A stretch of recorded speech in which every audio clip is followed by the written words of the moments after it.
Good afternoon, everybody, or good morning. Welcome to AFP-OC's annual Perspectives on Philanthropy, and welcome to our first in-person event at the City National Grove of Anaheim. This will be our home for this year's National Philanthropy Day in November. So our format's a little bit different. We are having this in-person event with all of you today, and we also have some viewers watching it online. We hope you'll enjoy today's program, giving a summary of the USA Report, a summary and analysis, and our Perspectives on Philanthropy panel. So none of this is possible, of course, without our important sponsors who come in and make this possible. And we'd like to thank them. First of all, we want to thank our presenter and presenting sponsor as well, Chris Looney and CCS Fundraising. And Chris is going to help to moderate our panel.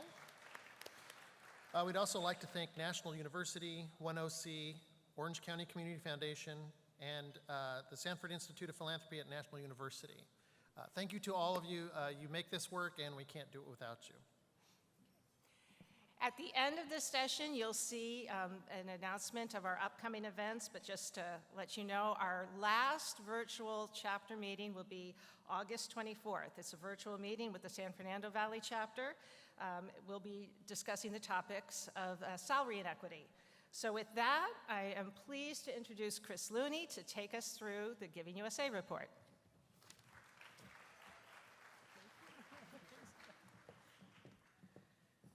Good afternoon, good morning, everyone.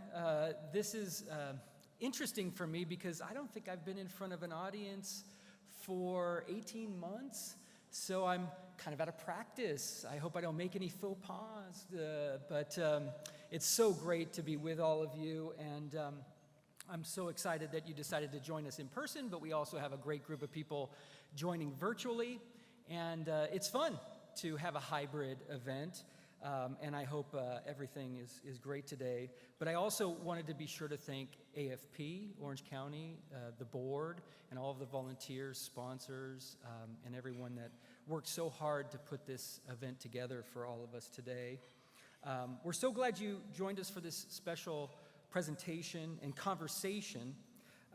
We're thrilled to be able to share the highlights from the Giving USA 2021 report, but also to facilitate a conversation with a panel of highly respected and extraordinary fundraising leaders, philanthropists, development leaders as well, that are, in my opinion, and everyone else's, truly elevating philanthropy here in the community.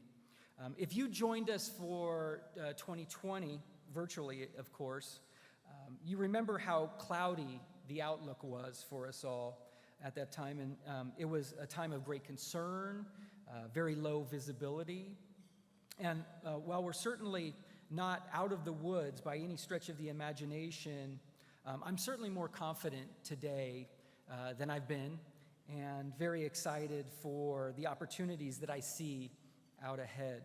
And I hope the same is true for you. Regardless of your perspectives, regardless of your own personal and organizational realities, I do hope today provides an opportunity to learn, to take away a few things of value and significance that can help you with your ongoing fundraising. We are so fortunate to have 6 truly amazing individuals to share their thoughts and ideas and reactions and recommendations with us all. As you might notice, we've actually recruited 3 teams, dynamic duos really, of development professionals and funders to share more about their relationships and journey and how they envision their future together. We have 6 esteemed leaders in the philanthropic space, and they bring their own expertise in the philanthropic marketplace. And then we're going to tap into that a little bit later in the presentation. But right now, I did want you to join me in thanking our 6 funder nonprofit pairs. First, we have Heather Chapman, who is co-founder and co-executive director at Unidos South OC. So Heather, if you could raise your hand. Thank you, Heather. We have Jason Lach-Samana, who is Director of Programs and Partnerships at St. Joseph Community Partnership Fund. Jason. We have LaShonda Mays, who is a Vice President of Philanthropy at the Community Action Partnership of Orange County. LaShonda. Victoria Torres, Director of Community Impact at the Samueli Foundation. Thank you, Victoria. Charlie Zhang, founder of Zion Enterprises. Thanks, Charlie. And a fan favorite, Doug Freeman, CEO of OC Music and Dance. Good to see you, Doug. So we're going to get into the conversation with them shortly. But before we do, let me just say a few words of introduction about myself, and then let me also then share several slides on the Giving USA 2021 report for you. So as you know, I'm Chris Looney. Thank you for the introduction. I have been very blessed over the past 23 years to lead a team here in Southern California and in Orange County that works with extraordinary individuals to make philanthropy elevated for our clients and our client partners. And we say often that we get to work with amazing individuals to champion inspirational causes, and that's what drives us every day. What's great is next year we get to celebrate 75 years of partnership throughout the country and world with nonprofits, and we're just so excited to wake up every day and help all of you do your jobs better, which, you know, ain't the easiest thing to raise money, right? But we all need to come together, work together to make it a little bit easier. So with that being said, let me start with the good news. The good news is that Giving USA estimates that charitable giving in the United States reached $471 billion and some change in 2020. That represents the highest level ever achieved and a 5.1% increase over the previous year, 2019. On average, individuals, foundations, corporations gave a combined $1.29 billion per day. That's pretty impressive. And there were obviously factors that resulted in this high level of giving. We'd almost have to go back 100 years to see some of the same conditions that we all experienced last year. But what we know contributed to this increase in philanthropy was obviously COVID-19. You think, why would COVID-19? Well, the generosity that people responded with during last year was remarkable. There was definitely an emergency appeal from probably every organization represented here, and people responded very generously. The racial and social justice movements sparked giving to many organizations on the forefront of providing opportunities to create a more just society. Didn't hurt that the stock market grew 16.3%. That's always helpful. And the CARES Act provided some support. So individuals at all levels maybe felt a little more comfortable making that gift when they otherwise might not have been so charitably inclined. Individual giving continues to be the largest source of charitable contributions in the United States. It was $324 billion, 69% of the total. And I always, make the joke that that doesn't even factor in those people that died and left money, the donor advised funds, family foundation giving. So it's probably north of 90% of giving comes from individuals, right? But foundation giving continues to grow, inclusive of grants made by independent, operating, and community foundations. That particular source of giving represented a huge increase. 6%, by the way, of all giving came from foundations in 1980. Then that number only grew to 7% by 1990, 11% by 2000, 14% 2010, and now almost 19% in 2020. So vehicles of giving are changing as we speak. Corporate giving comprised 4%. The $17 billion in giving includes cash and in-kind gifts made through corporate giving programs. As indicated by this particular graph, there was an increase in individual, bequest, foundation giving, growth in giving by foundations and individuals, obviously, as we know, has been linked to stock market growth and performance. When the stock market recovered by the end of 2020, we noticed an increase in giving trends from individuals and foundations. We didn't see that increase in corporate giving, probably not a surprise to most people around the table here. The economic impact of the pandemic, while uneven, was dramatic. Think about this: corporate pre-tax profit declined 3.5% last year, and GDP in the same period declined 2.3%. All important factors driving corporate giving. And I think we can all understand and know intuitively that when faced with calamity and the low visibility and unpredictability that we had last year, corporations were forced to shut down and hold tight. And hopefully we're seeing a little bit of loosening at the end of last year and into the new year, of course. As we go on to giving by sector, as noted in the chart here that you can all see, giving grew in 8 out of the 10 sectors represented. Religion, still at the top there, as expected, at $131 billion. Following this was education, and then human services. But surprisingly, there were some declines. Not surprisingly, the arts sector suffered. I think everyone was anticipating that as the shutdowns impacted in-person events most dramatically at arts institutions, right? But it was surprising to see that healthcare was actually a decline in 2020. That was not something I intuitively would have anticipated, and I still don't quite understand the answer to that. I know anecdotally from clients and friends in the sector here in Orange County, Southern California, most hospitals, for example, put up record years in fundraising.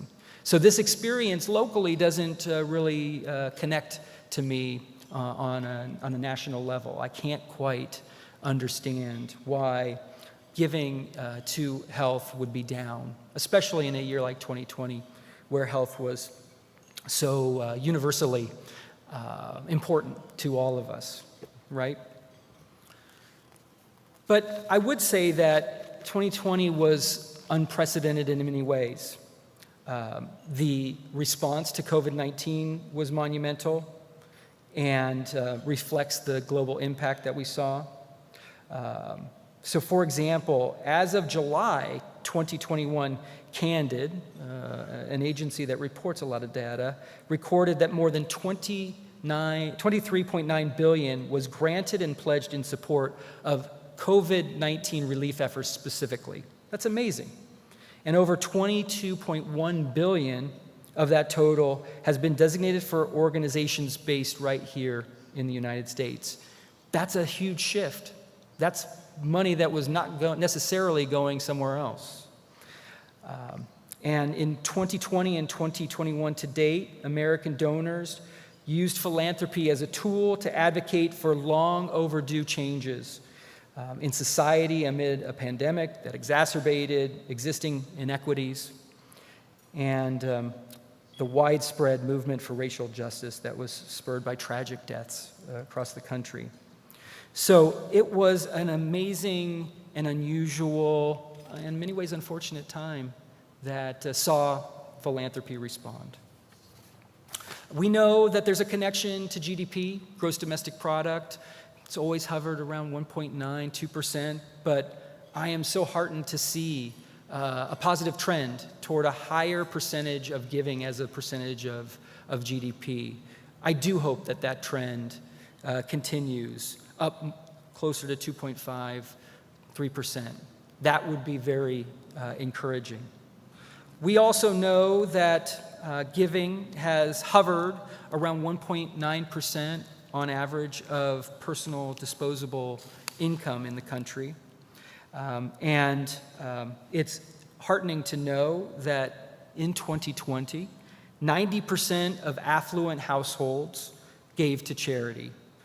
This figure is consistent with giving rates in previous years, but it's also important to note that about 85 to 90% of donors increased their giving year over year, which is important. And consistent with the fact that what we've seen, nationally at least, is a significant increase in giving, average gift, but a substantially significant decrease in the number of donors. And this is even happening though there was a pretty remarkable increase in donor response at most organizations because of COVID and other causes. So even though anecdotally I can say locally and in Southern California, many organizations saw an increase in the number of donors making contributions to their organizations, the national trend is that fewer donors are actually giving, but yet those fewer donors are making more significant and larger gifts. It's not a great trend, and certainly something that we want to be mindful of going forward. But talk about trends, right? Who would have thought a year ago that you could actually have a virtual gala and still make as much or more as you did the year before and spend half as much to do it? That being the case, though, I still missed in-person events. I actually would like some rubber chicken, right, or a good chicken dinner.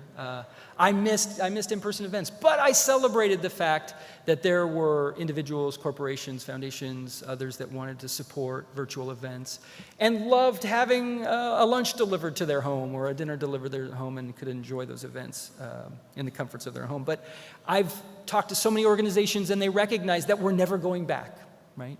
We're going to figure out solutions, hybrid events. We're going to do more virtual activities. So there were definitely lessons learned, trends that were started that will continue. But also the impact of online giving is so dramatic now. What we know is that online giving reached its highest levels in history.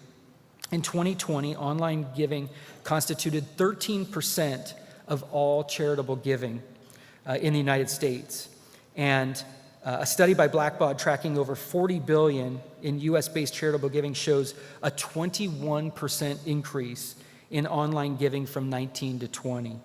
So if this is the trend, which it seems to be, we need to certainly make sure our organizations are accommodating, are prepared, are taking advantage of these trends. And as I mentioned too, even though there was an influx of new donors as a result of certain virtual events and other appeals that were generated, I fear that without proper stewardship and a good reason to return in 2021, when the world is not as dire as it appeared to be back a year ago, that those donors won't return. So that is the challenge of this year, I think, is the stewardship and the renewals that we had from 2020.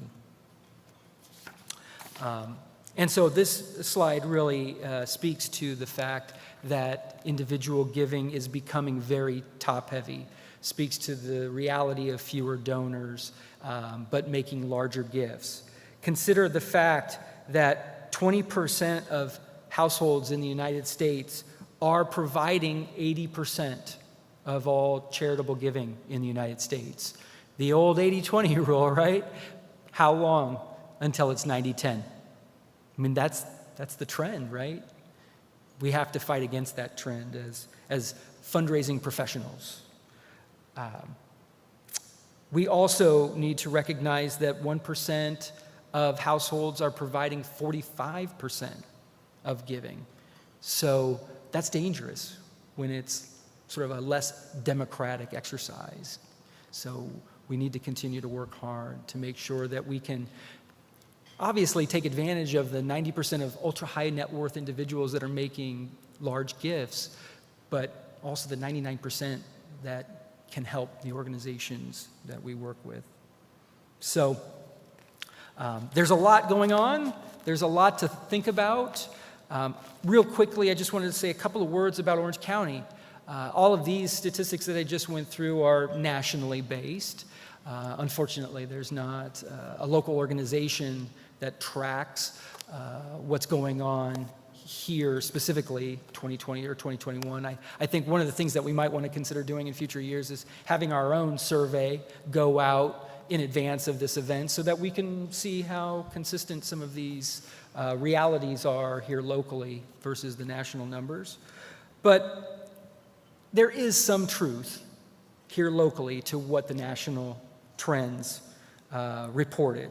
Anecdotally, I would say that 2020 was a great year, despite that inability to have in-person events. If you were an organization that depended almost exclusively on corporate support, you were having some trouble, right? Foundation giving was strong. Corporate giving was largely sustained, though not grown here locally. And we all managed through our challenges of not having the enormous corporate headquarters of so many major companies like some of my colleagues have across the company. So for a community, Orange County of this size, to have so few sort of corporate centers, corporate headquarters, and foundations of extraordinary significance, we do pretty well. What I know is that Orange County in 2020 continued to be among the most generous and philanthropic, despite what people might think, based on per capita giving, and that feels very good. So I want to make sure that all of you feel good about the work that you're doing and know that I think you're ahead of the curve. Orange County is a philanthropic place. And interestingly, there were some very significant gifts reported in 2020. I share this slide every year in the communities where I do these presentations because it's fun to look back and say, you know, what were some of those transformational gifts that came in 2020? Many of the names of the donors on this list are very familiar to you. They've been on this slide for many years.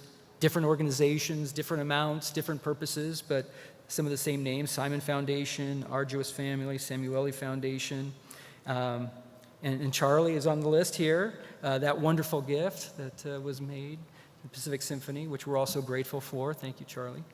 But it's interesting because, and this is the last point I wanted to make on this report, is that my perception is that 2020 had far fewer reported mega gifts. And I think we can all remember in 2020, during a certain period of time, you didn't hear of any large gifts being reported publicly. And there was a time where people were like, don't put my name in the paper. I don't want anyone to think that I'm doing great while everyone else is suffering. And we saw the same phenomenon in 2010, part of 2011. But that things changed toward the latter half of the year when things started looking better and more mega gifts were announced. But we see a pretty dramatic fall off in the size of reported gifts. In 2019, for example, here in Orange County, in Los Angeles, it was pretty, this list would have been 20, 50, $100 million gifts. So you can see what happens when there are economic impacts to a community where philanthropists publicly become more shy. I'm still convinced that there were a substantial number of quietly made very substantial mega gifts, but went unreported, basically out of fear of someone thinking that they were tone deaf to the realities of the economy here in Orange County and elsewhere. So don't believe that these were the biggest gifts, just believe that these were the biggest publicly reported gifts. And these kinds of findings and statistics and stories and fun facts and things are shared in our newest released publication, our 10th anniversary publication of the Philanthropic Landscape Report. So definitely would want everyone to download that, get a copy of it. It's substantially different than Giving USA and a fun read.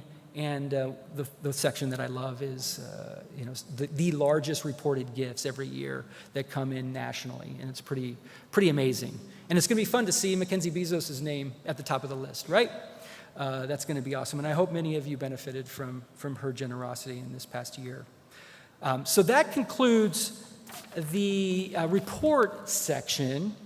And now I have the distinct pleasure of bringing on stage our panelists. So I would invite our 6 panelists to come on stage and beware of that top step, which is a little bit higher.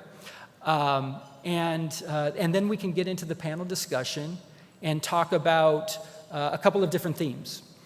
As they're coming on stage, I'll tell you what the themes are. The first theme is largely around some of the reactions to the report and the findings of the report. What were your key takeaways?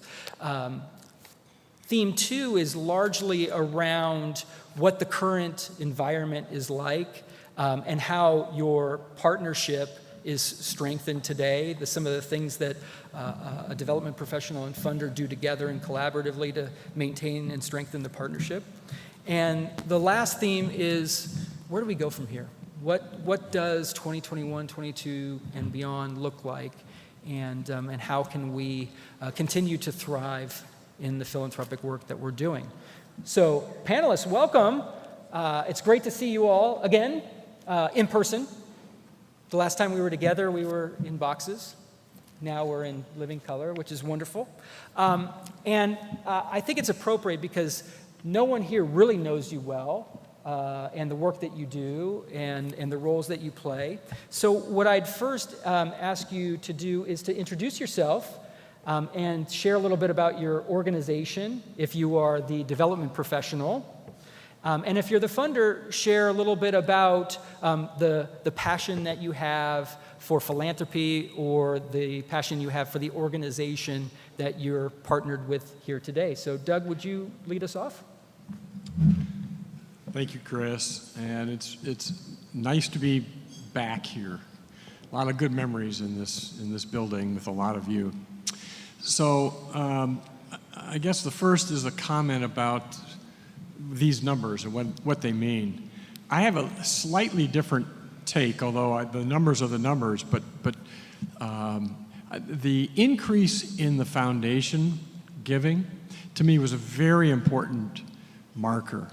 Because even though the foundations were hit on their balance sheet, at least those foundations on which I sit increased the giving. And to the extent that they made their giving, they released a lot of the restrictions. And in fact, they moved a lot of the funds that they would normally give to organizations in a completely different way to help fill gaps in the community.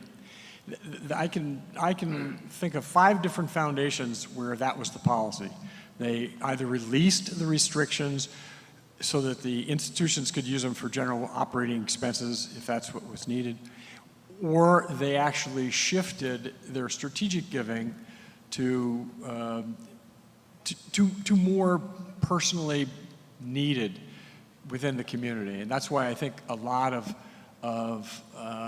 the funds to education, arts didn't go up. Didn't go anywhere. Education didn't go as fast. And I think that was because these were more targeted gifts that were being made. That's great. And tell us a little bit about the organization that you and Charlie put together. Okay, so in my 3rd attempt at retirement, this gentleman, my twin brother, decided that he was going to create a community nonprofit performing arts school so that the kids could learn and grow and follow their passion as far as it would take them. And when you get a guy like Charlie Zhang to say, I want to help the kids in the community, you got to run it for me. It's kind of hard to retire. So I'm running for a little over 4 years now, Orange County Music and Dance. Pre-COVID, we had 470 students.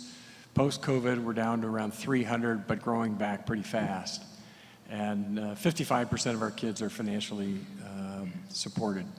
That's great. And Charlie, what caused you to jump into this work with Doug? Good afternoon.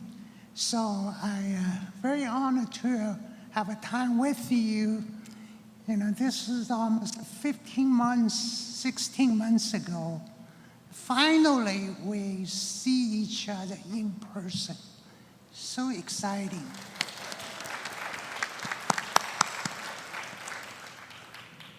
I was stuck with the OC Music and Dance for nonprofit. For profit, I founded Zion Enterprises. And so I think it's 20 years ago, we're in the real estate commercial development. So for this event, I think it's very meaningful.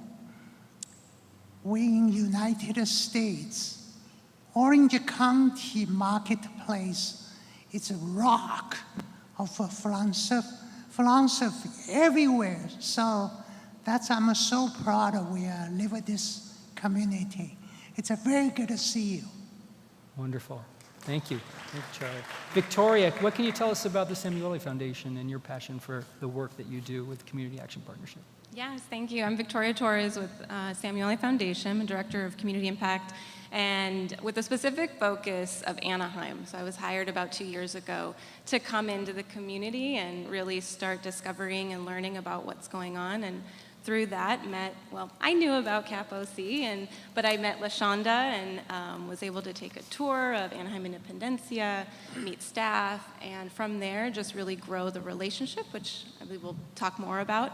And my love, as a lot of you know in the room and listening, is just nonprofits in general. I actually didn't start in philanthropy. I started in programming as a nonprofit professional, and just am so blessed and honored to be on this side and impact from a different angle. I love that. Well, LaShonda, can you introduce yourself and tell us a little bit about Community Action Partnership?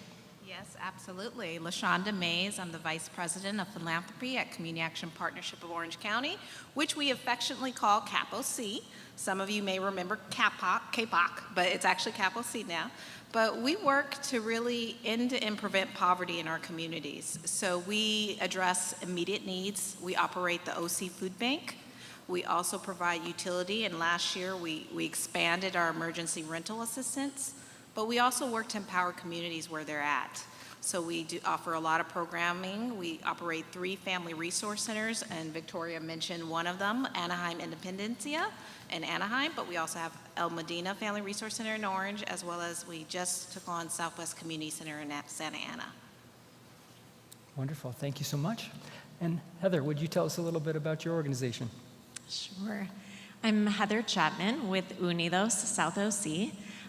In 2017, my husband and I co-founded and now co-direct Unidos South OC. We are focused on one neighborhood in San Juan Capistrano that is heavily impacted by poverty and overcrowding, a lot of difficult conditions that get overlooked because South Orange County tends to be the affluent side of the county. And so we're just doing community development in a holistic fashion, both doing a little bit of direct services, primarily with students, and also looking at long-term goals of what the community needs in order to thrive. Amazing. Thank you. And Jason, tell me a little bit about your organization and how you got partnered in. Yeah, great. Thank you for having me here today. And my eyes are still adjusting. I'm used to a screen. And also my feet are adjusting. I'm not used to wearing dress shoes. Although this jacket, the pants still fit, so that's a good sign. I think like many of us, this is the first in-person, hybrid, whatever event with real people. You all are not digital recreations of yourselves. So this is kind of cool to be here. I'm Jason Loxamana. I'm the Director of Programs and Partnerships for St. Joseph Community Partnership Fund.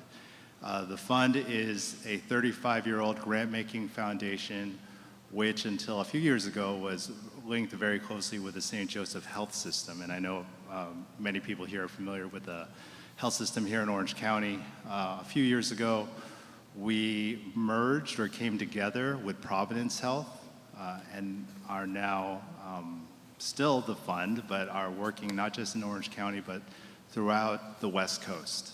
We're a grant-making, strategic grant-making foundation. I'm also wearing a second hat today. I'm also the chairperson of Orange County Grantmakers. So if you're all familiar with AFP, we're kind of think of us as the mirror universe version of AFP, but for grantmakers. So there's about 40 members in Orange County, small, medium, and large grantmakers, including ourselves. I see some members here in the room today. Most likely, if you're a nonprofit, you've received funding from one of our members, or maybe many of our members. And thinking about the report, in the middle of the pandemic, we put together a state of Orange County grant making, which echoes a lot of the data that you have, but is specific to Orange County. So I'm happy to share that resource. We're going to come up with a follow-up to that at our next summit, which will be in October. So we'll talk more. Thank you. Yeah, thanks, Jason. And while you're there in front of the mic, was there something in the report or something that you know to be the case around foundation giving that you'd want to share with the audience from last year, but it could be this year as well? I think just looking at the pandemic, obviously the pandemic as well as the ongoing quest or movement for justice in the community, there was a recognition amongst the grant-making community in Orange County that it was not time to pull away, even though balance sheets were affected, revenues were affected. It echoes what you were demonstrating in the nationwide data, that this was the time for us to step up as a grant-making community. So you saw a lot of our funding community changed the way that they did grant making. They removed a lot of restrictions. There was a lot of repurposing of restricted grants that became unrestricted. And then there was a lot more, and I think this is a trend that continues today in the grant making community, to work together across other grant makers. So it's not just our foundation, but working with a few other foundations to pool our monies, to take a look at who we're all funding. And it might be, the discovery was like, oh, you're funding that group? We're funding them too, we're funding that. And on the surface, and I don't want to concern the fundraising professionals in the room or online, that's a good thing. I think you could take a look and you don't have to rehash your story, you don't have to rehash the pitch. It is about, okay, let's see comprehensively, what can we support? My foundation can support this, but we can't support that. But if we have a collaborative of funders, you could see which piece of the pie, so to speak, we could all take on. So there's a lot more recognition of that. I think the pandemic, the need to work digitally, the need to work a bit more efficiently and with some innovation, that's transferred over into the grant making field without a reduction in the funding going out. I think especially there's that realization that in times of need, we can't pull back. The funding community cannot pull back. So that's something that is a trend. I think it will continue, this idea of efficiency and innovation. That's wonderful, thank you. And Heather, any takeaways that came to you as you heard the results from the report or read the report on your own? Yeah, I've been thinking a lot about your summary that the total number of individuals giving is decreasing. And we've seen that a lot in our nonprofit, even though we're new since 2017. My husband and I have been involved in other nonprofit work a long time prior to that. And what we're seeing is that people who have been the type of giver that are the consistent, they write their check every single month, they're committed to this organization, this theme, this fund, they're not passing that down to their children. And I think that what we're seeing in a broad way is that people have kind of lost track of their money being part of them. We come from a faith background, and we believe that what happens with your money is part of your legacy. It's part of what you are giving into the world. People who used to be business owners used to take pride in the fact that their employees were earning a living wage. And in the fundraising world also, I think there has been a gradual loss of faith that there's more than meets the eye. So when people used to write their $50 check and they handed it over with faith, believing that there was going to be more happening with that money than they would see with their own eyes, we're losing that sense of trust in the nonprofit community and a belief that what we do matters even on the small scale. So for those of you who are donors in this room, I encourage you to pass that tradition down to your children and the other younger people in your life, because we've seen the people in our funding base who have kind of received that perspective that what we do with our money is part of us. It's part of our moral standing. It's part of what we give into the world. Those people are becoming those top givers that you mentioned. They're giving larger amounts.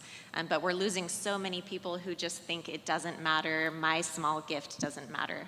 So I am seeing that happen, but I do hope that there's a way to push past that and give people the hope and faith that there's something else that can be the future in that area. Wonderful. Thank you, Heather. That's great. Great perspective. Now, LaShawna, takeaways from you? Yes, I thought the report was very interesting. There wasn't much that surprised me, especially the increase in foundation giving, growing for 19%. As Jason mentioned, foundations were very responsive last year. They did not pull away. In fact, they stepped up to the plate. They gave more. They were flexible in their funding. They were flexible in their reporting. They were flexible in the RFPs, which made it very easy for us as fundraisers to approach them and to receive funds. For our organization, we dealt a lot with basic needs. We operate a food bank. People understood the need for food out there. It was on the night news early in the pandemic. And so we actually saw an increase in the amount of individual donors to our database, more than doubled. And we also saw a lot of smaller gifts and sustaining gifts, like recurring gifts. So we saw a lot of people saying, I want to help on a continuous basis, and I'm going to put my money in. Wonderful. Great. Victoria, what about you?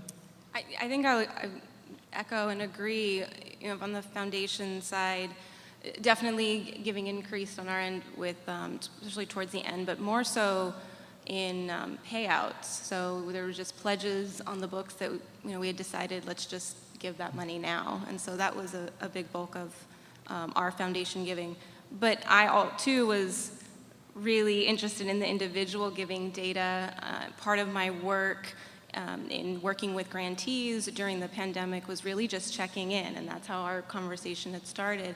But in checking in with a lot of our grantees, I too heard the same thing, that individual giving was growing in a different way. And just one story, I thought this was great. Giving days were huge, right? OCCF and Help Them Home, and congrats to all of you that participated in those this past year. I think that proved in Orange County, to what you were saying earlier, Chris, that individual giving is increasing, at least locally. And I think we need to pay attention to that, the use of social media, the use of different ways in which we communicate, or nonprofits communicated to funders, but also to individuals through different mediums. And I had one nonprofit share that during their Giving Day campaign, they had a small gift come in, and they chose to write a comment, and it was from a former client. It was a small gift, but they said, if this was one way that I can give back to you, that your organization that gave to me, a year ago when I needed help, then please, I hope this goes to someone in need. And that's just a testament to when you give people opportunity, they will step up. And I think as nonprofits, we just need to continue to give people opportunity That's great. to volunteer, to give, to participate, and people will rise to the occasion. Love it. Yeah, that's great. And Charlie, any reactions to the report, or what did 2020 feel like to you, a major philanthropist in our community? Actually, the number you just indicated are very encouraging. Surprise to me, but that's representing it's a great American, the DNA that love to give back. So that's a short sign. We need to continue working harder than ever to reach out to people. Small example, last Saturday at a dinner table, we haven't seen a friend for a long time. We talk about how's your school, how things doing, and just a few minutes later, somebody knocked me in the back. He said, "This is the check for your school." I immediately know the individual is just housewife, but she's not in a very, very rich shape. But immediately I respond. I say, "Donna, why don't you give the check somebody much needy people?" Doug, I didn't accept the check, so I'm sorry. I don't know. I believe a few $1,000s. So I say, this is really, I know so many people suffering during the pandemic. Give them needy people, please. That things let me really believe there's so many people out there, they have a great heart. So we just need to reach out those individual or group. People love to giving back. So the numbers are great. That's great. Thank you, Charlie. And Doug, I'm not going to ask you to respond to the declined gift. But were there any other takeaways? You mentioned right off the bat something that was truly important about foundation giving from the numbers. What else would you have us sort of take stock of? Train your donors better. That's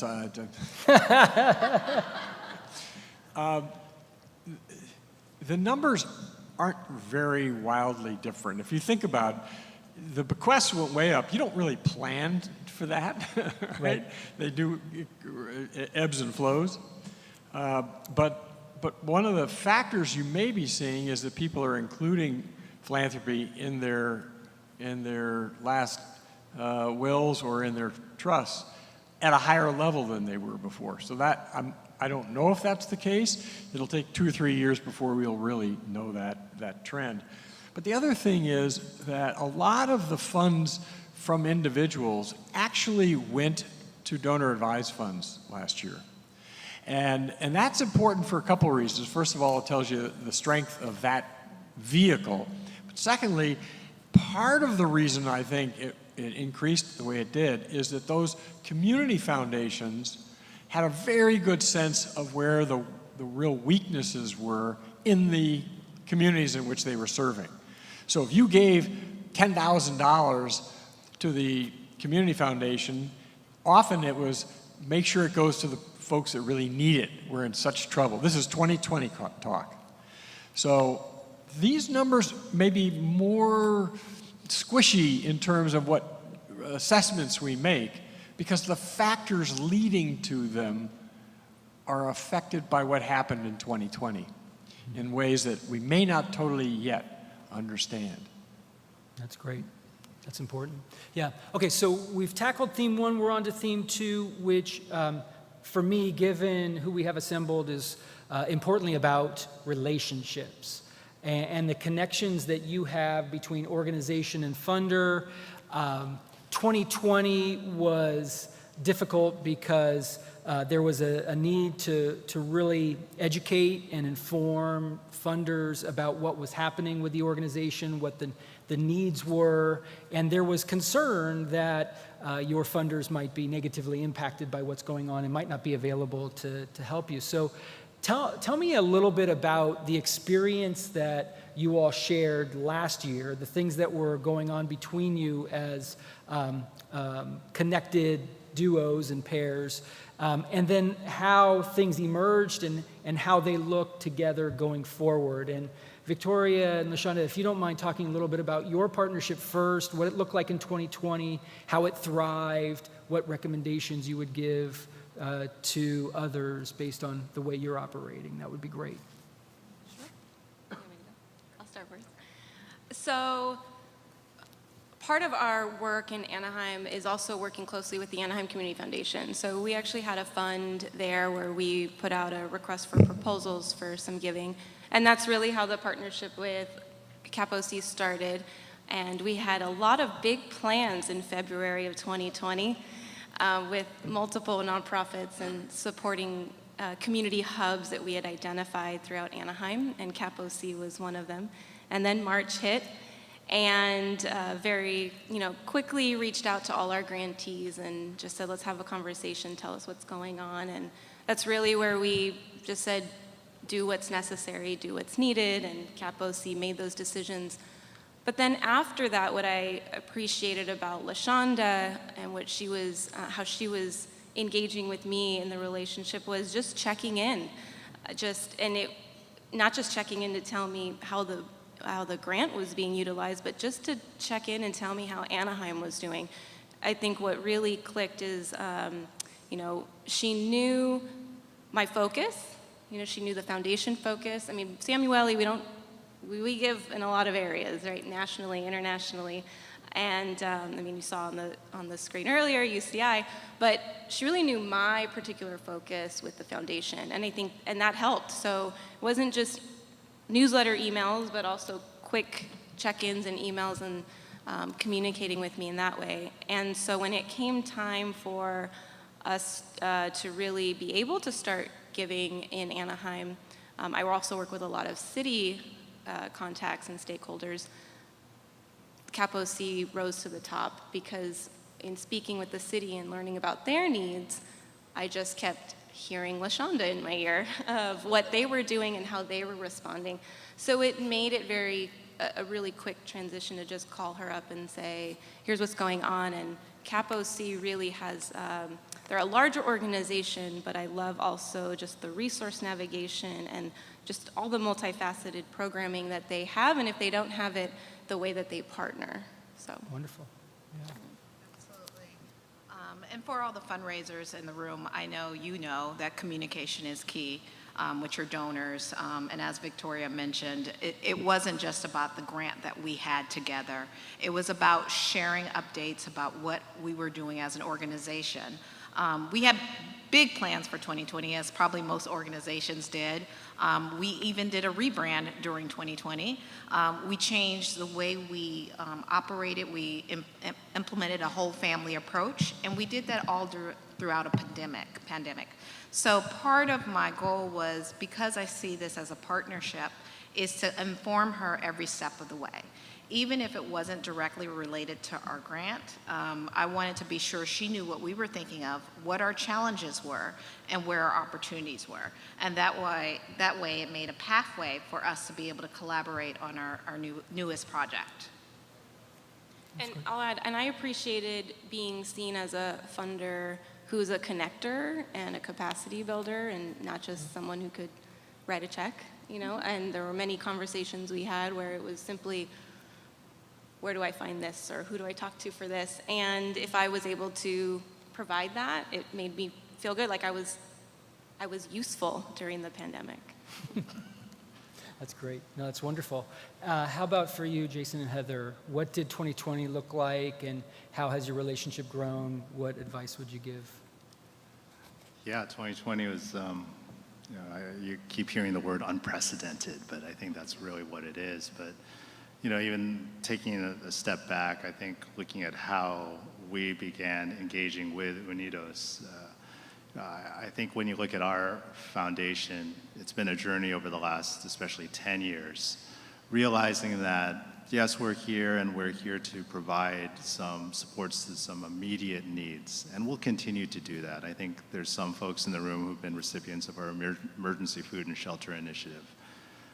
Over the last 10 years, though, we realized that services aren't enough, that we need to take a look at systems, that we need to take a look at which groups are doing work, which groups need to have some capacity built.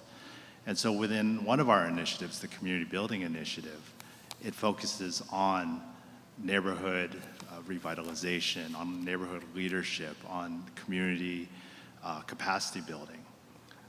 As a foundation, there's also a kind of a parallel track that we've been taking, and I would say a lot of our colleagues in the field have been taking, that we're not going to sit back and wait for an RFP or a submission to come in, but really go out. There's a realization, a much stronger realization in the field that we as grant makers need to go out into the field to tell our story, to make new relationships, not just the ones we have. We're not going to leave the ones we have behind, so don't worry for those who are worried about that, but realizing that the needs are so great. So prior to 2020, we went realizing that we were not as invested in South Orange County, and realizing the needs were great there. A bit more hidden, but they were growing in South Orange County. So we went into the community, introduced ourselves, sat down, had conversations with not just Heather, but other groups to talk about what was going on, but also talk about, and with a straight face, like here's our giving priorities, here's our strategy, is there alignment, is there a fit? And some honest conversations came from that. And one of those came the opportunity to fund Unidos and work together. And I like to refer back to our name, the Community Partnership Fund. There's community, but it's partnership and fund. A lot of people will focus on the fund part, but the community and the partnership is what we want to stress. And for us, it was not just a passive, here's the grant money, now go and do, but how do we journey together? How do we work together?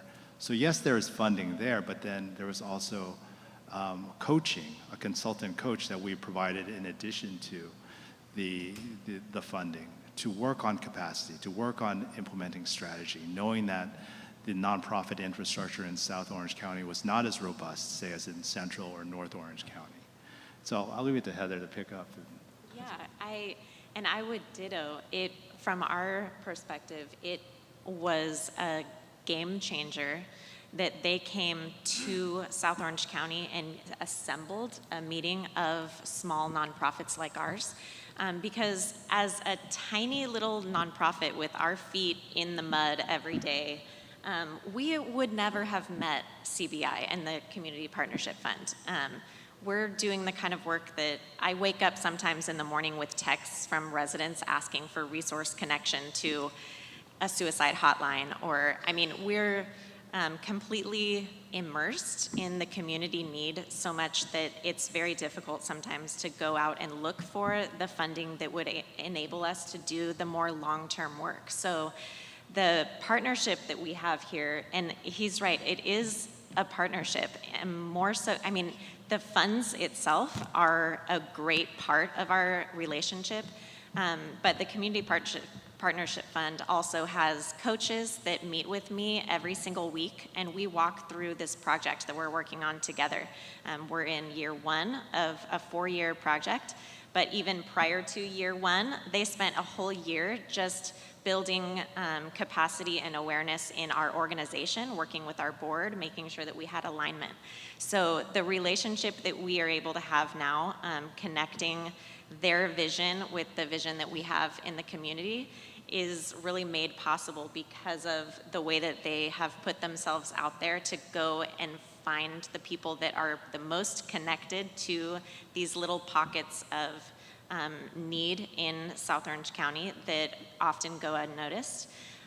And the other thing that I was just going to say is that in our experience with fundraising in general, in addition to our relationship with St. Joseph, we've seen that it's really always about relationship. I mean, we talk about alignment a lot, that we sort of found each other like a romance novel, like their organization and ours just happened to be in perfect alignment, really looking for the same thing, but we're in the neighborhood with the residents and they are a fund. So that alignment is actually what happens with all these individuals. I mean, we're looking at all this data of the huge percentage of giving that is really coming from individuals, and that it's always a love story of an individual who finds the nonprofit that just makes their heart beat. And I hear people talking about consistency with the nonprofits just needing to put the opportunities out there and be consistent with communication. And I think that's really the case because people are looking for their match. They want to give. They want to make a difference in the world, and they're looking for that perfect match that just fits and has perfect alignment. So check out our new grant-making initiative. We're calling it the Bridgerton Initiative. So look out, come in. That's good. I'll look for it. Well, tell me about your love story, about the romance novel that you have between the two of you, please. Okay, let me say this. Actually, during the last 15, 16 months, OC Music Dance is a nonprofit organization. Actually, we're really busy. We have a fearless leader, Doug, to carry the entire school, the team, we really spread our faculty, staff, time to the community. I firmly believe our beloved President JFK said, don't ask country what the country can do for you. Ask what you can do for the country. It's a form, give back, people give to you, donation, they're all two-way street. So we had to really invest to the community. I'm gonna leave a balance of a time for Doug. What do we do? And you share your secret, the bigger project we're gonna do in November 7th. That's a shorter statement, how much we love the community. Doug, go ahead. When COVID hit, the world as we knew it changed, and what we didn't know was how it would impact each of our organizations. What we tried to do was to use what resources we had in a way that would increase our support to the community that we were trying to serve. And the more we told the story, and I meet with Charlie every week. We talk continuously about our ideas and thoughts and plans. But I've never in the 4+ years that we've been working on the school ever asked him for a nickel. And I never had to, because as he heard our story, he knew where he wanted to invest. And I think that's one of the secret sauces of things that I'm hearing all across here. It's rare that someone who has a love for the mission of your organization ever needs to be asked for money. All they need to know is that you will use the money well and that you're staying on course in ways that will impact the community. And so one of our dynamics has always been, I tell the story of where we're going and why and the changes we needed to make because of COVID. We added teachers, donated our teachers to the local school system so that they could support the teachers that were already in the schools. They were running into trying to teach remotely 45 kids, and you can't do that very effectively. But if you had 2 other teachers working with you at the same time, and you didn't have to pay for those teachers could support 10 kids at a time. So when we told stories like that, it was easy to see that we were doing what we were designed to do, and Charlie was always there to help.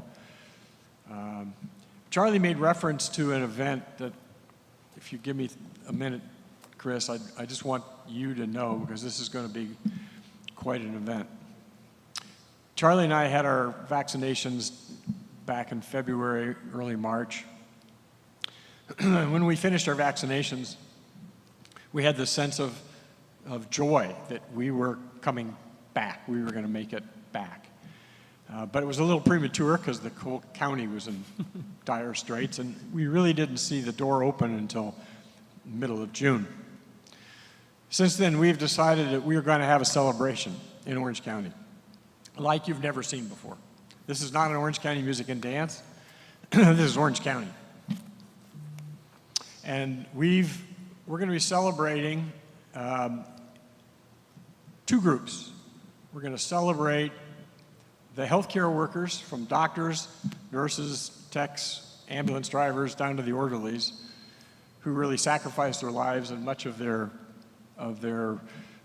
families to cure us, to keep us safe. And we're going to celebrate the scientists from around the world whose skill and knowledge and persistence created the vaccines that we have used to come back. Without those vaccines, we'd still be in our bunkers. So we're going to have this event at 5 Point Amphitheater. The scientists are coming from all over the world. We've invited here. The healthcare systems are going to help us identify the heroes within their units, and we're going to celebrate. But this is not a celebration of happiness that we get to go out and play. It's a celebration of gratitude. So everything Charlie was saying about our love for this community, it's our love that you share for our broad community. This is not about my institution or your institution or anybody's institution in this room. This is about the people who have allowed us to come back and resume our lives again. And so that event we call Celebration of Heroes. You're going to hear a lot about it. Every city in Orange County is going to participate at some level. Every healthcare institution is going to participate. And it's not a fundraiser. It breaks my heart to say that. If I could do it without spending all my children's inheritance, that would be a win. Well, Doug, I think we can always...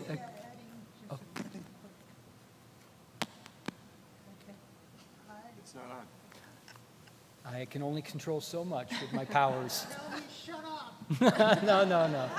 Go for it. I think one of those two mics should work. Here, Charlie, use that. Okay, I really feel this is depositing. Deposit of a friendship. You love the community to the community. Because the being fundraiser, it's really we straw every year. What you can do for me, year of 2021. But it's time we need a gathering together, deposit, investing to the community. Mm-hmm. That's what we talk about. Yeah. Well, whenever I think of Doug Freeman, I think of big ideas and things that happen. So I know the work that you're doing now will create something extraordinary and beneficial and something to be proud of. So keep at it for sure. We do need to tackle the last theme of our conversation, which is the road ahead, what the future looks like. I don't have a crystal ball. I never have. You probably have a better picture of what philanthropy and funding looks like, or some of your strategies that you're contemplating for the future. So if you wouldn't mind, share a little bit about, as a funder, your priorities ahead, as an organization, some of the areas that you're going to really dig into from the fundraising side of things toward the end of this year, looking into 2022, because we're all wondering, where should we spend our most precious resource, which is our time. So where are you investing your time as a funder, and as a development professional, where are you investing your time in your fundraising activities? So Jason, let's start with you. Yeah, and I think it's a good question. I think it's also born out of what happened in 2020, but I think the field in general and the sector has been trending this way for quite a while. I think it boils down to 4 words. 1, innovation, continuing to work towards new solutions, the community needs, the issues that our society is facing, continue to grow. The old strategies are good, but they're not enough. We need new solutions, so innovation. 2, collaboration. I think if anything, we saw last year, both in the nonprofit world and in the funding community, a lot more collaboration out of necessity, out of leveraging, out of just the sheer need. And again, going back to the issues of the day, we need all hands on deck. We need everyone working together. The third is working upstream. And so we talk a lot about services, we talk a lot about filling the immediate need. And yes, by all means, we need that. But it's a yes and approach. We need to do that, and we need to look at what are the drivers of that need. We need to look at where we should place some upstream investments so that downstream the need isn't as great. And so looking at determinants of health, looking at systems, many funders, including us, are going in that direction. And the fourth, it's a word that has been used a lot more since 2020, but it's a word that's existed, and our foundation was founded on this, but equity. What does that really mean? It's not the same as equality. It's looking at the systems in place, looking at things not just about access and services, but conditions and community, about fairness, about looking at race, looking at how that intertwines with policy. And a lot of funders, ourselves very much so, are looking at that. The Orange County grant makers are putting that first and foremost. And it's not any different than what we've been doing in the past. When you see funders who have been focusing on disparities or things around access to education or access to healthcare, access to the arts, that's a disparities approach. Disparities is just another term for equity or inequity. And so we're just calling it out much more. I think the time, the urgency requires us to do that. Let's not beat around the bush. Let's go to where the root causes are, work upstream, work on equity, work together in collaboration. All of that is innovation. And so that's where we are as a field. I think Orange County in many ways is leading the way because of the resources, the human resources, the nonprofit community here. And I think the rest of the state, the rest of the country is looking to Orange County and can look to Orange County as that example. That was a wonderful answer and something that I will come back to often in my notes. So thank you for that, Jason. That was terrific. Heather, what about you? What's your focus the year ahead? Yeah, so I am not a fundraising expert, but I am an expert in my community. And so I will just give you a little glimpse into the community that I serve and tell you that the disparities that we are seeing now that have been highlighted by this pandemic, I'm glad that more people are starting to see them.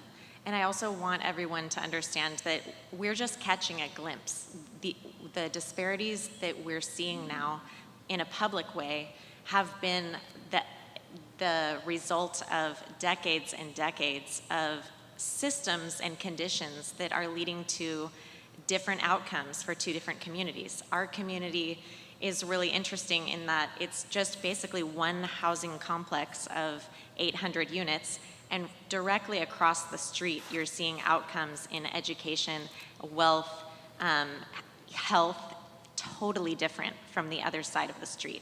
So we need to be asking those questions that Jason is talking about.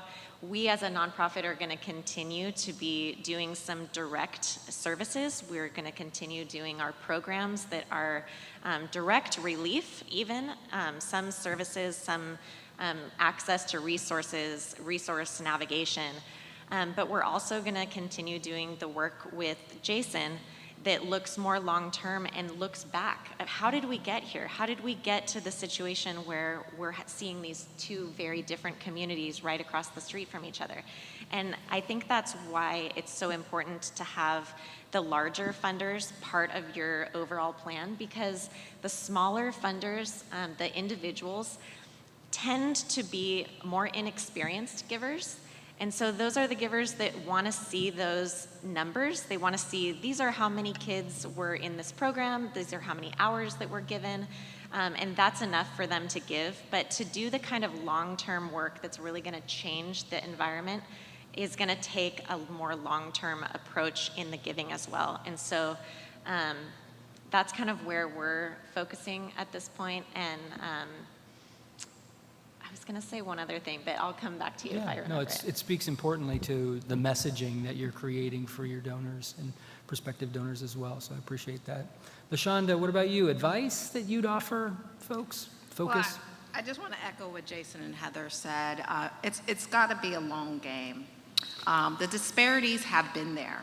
They have definitely been there, and the pandemic just made it worse for a lot of people. And thankfully, people stepped up, they responded, they gave. What's important for me as a fundraiser is we saw a huge increase in donors who came into our pipeline, into our world, and became our new friends. What I'm concerned about is stewardship. How do we maintain those relationships? How do we learn more about those individuals? How do we share the story? I believe in the future, donors have become much more sophisticated than they have before. You mentioned donor advised funds, and many people just went to community foundations and said, hey, I don't know how to help, but you take care of this and do it for me. So it's going to be important for fundraisers not only to steward your donors and keep them informed, tell those stories, tell those wonderful stories often, send those emails, do your social media posts, but also educate your donors, because I believe they're going to be more sophisticated and they're going to want to know what their impact is. They're going to want to know how they are part of a bigger picture of making change. Terrific. Great advice. Victoria? Yeah, I agree, and the donor is changing, and from the Family Foundation perspective, be prepared for Generation 2, Generation 3, which is great. coming. Yeah. There is a large wealth transfer among us, and the next generation doesn't, I don't want to say they don't care about what their parents or grandparents gave in, but they have new ideas, new ways of giving, new ways of thinking. We increased our giving in social justice last year due to one of the members in the family starting to come to the table and using her voice, to say what she cares about and where she wants to start making an impact. So be ready for Generation 2 if you work with family foundations and get to know them, and bring along your new fundraising professional along with you, because they will probably be there longer in the long haul, right? There's also a professional transition going on, and so they're the ones that are going to be fostering that relationship along with that next generation. So don't forget to mentor the next generation within your fundraising culture. And with the millennial, and we talked about individual giving, millennials and is it Gen Z, their giving is changing too. The small giving does make a difference. Find a way to tap into that and continue to use those different vehicles that they're on. While newsletters are great, I get a lot of them. I will tell you, as a mom of 2, oftentimes my zoning out at night is on Facebook, Instagram, and not my work email. So if your organization is heavy on social media, you're going to get my attention. But you won't get my attention 9 to 5 because I've got other focuses. But you'll probably get my attention through one of those other mediums. That's great. And just one last thing, and this is, from a long-term perspective, the Rockefeller Foundation did a report in the last year where they did survey individuals with donor-advised funds, and what's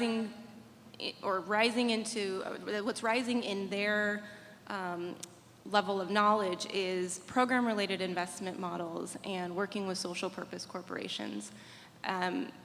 That, I believe, more than 50 or 60% in that report, individuals that have DAFs were considering just a shift in how they're giving, and PRIs and MRIs was rising to the top. So be knowledgeable in those other areas and opportunities that individuals and families are considering to give to. Good, good. Charlie, what advice would you give our audience? Well, I wear 2 hats. One, as a fundraiser, as a hands donor. I think I'm talking fundraiser. I think really if you enjoy the stewardship, we really need to spend the time to educate, to invest our time, care the people, young generation. A lot of time fundraiser, I see a lot of gray hair, the old people. Where is the generation is young? I feel someday, another 10 years, 20 years, where is it? So that's the really, we need a motivating. That's a habit. I early said, to give back, building the corporate American, building the great American, is based on donation. The number you showed, we need to educate the young generation. That's our job.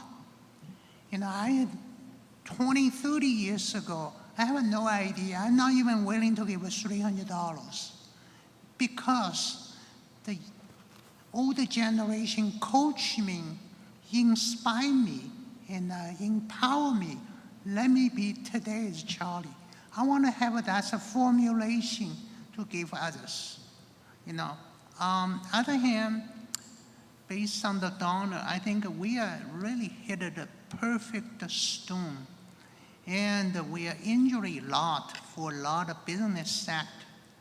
I wish sometime we need a time to settle down, reorganize my company. And I hope at this moment, many email, phone call, needed this, needed that, sometimes even frustrating versus the helping. Maybe need the time to settle down, give a donor love, care about how you're doing, about your business.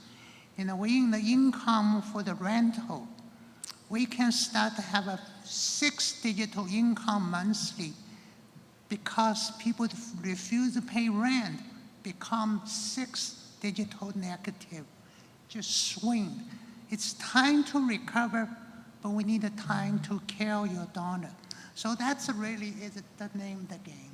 Great, great. Thank you, Charlie. And Doug, you get the final word. The lesson I hope we learned is that organizations that don't have reserves, significant reserves, are doomed to fail. You saw it in business and you saw it in philanthropy. And building, whether it's a permanent endowment or a significant operational reserve, has got to be high on your list.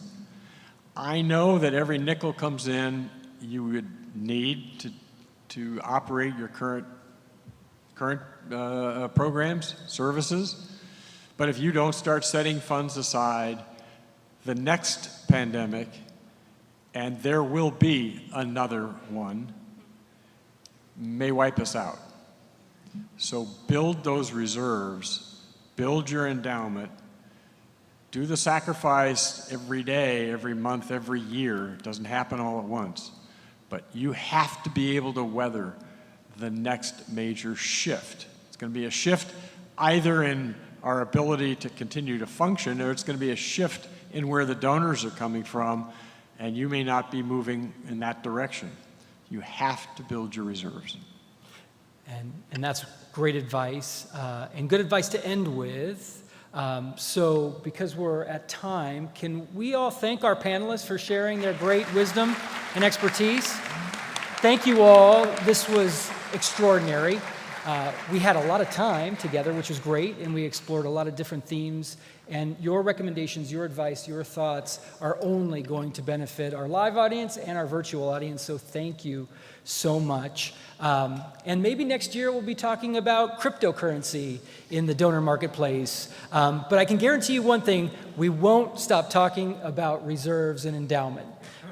It'll be maybe built by cryptocurrency. Anyway, I want to thank everyone for a wonderful event. I want to thank you all for braving the elements and coming to join us live in person in Anaheim at the Grove. And hopefully we'll see you back next year. And I know that there's exciting programming coming up for AFP in the later summer and fall. And so we want to make sure that you join all that. Are there any other additional announcements that we need to be aware of? So you're on your own. Have great time networking, and thanks again for being here, and see you all soon.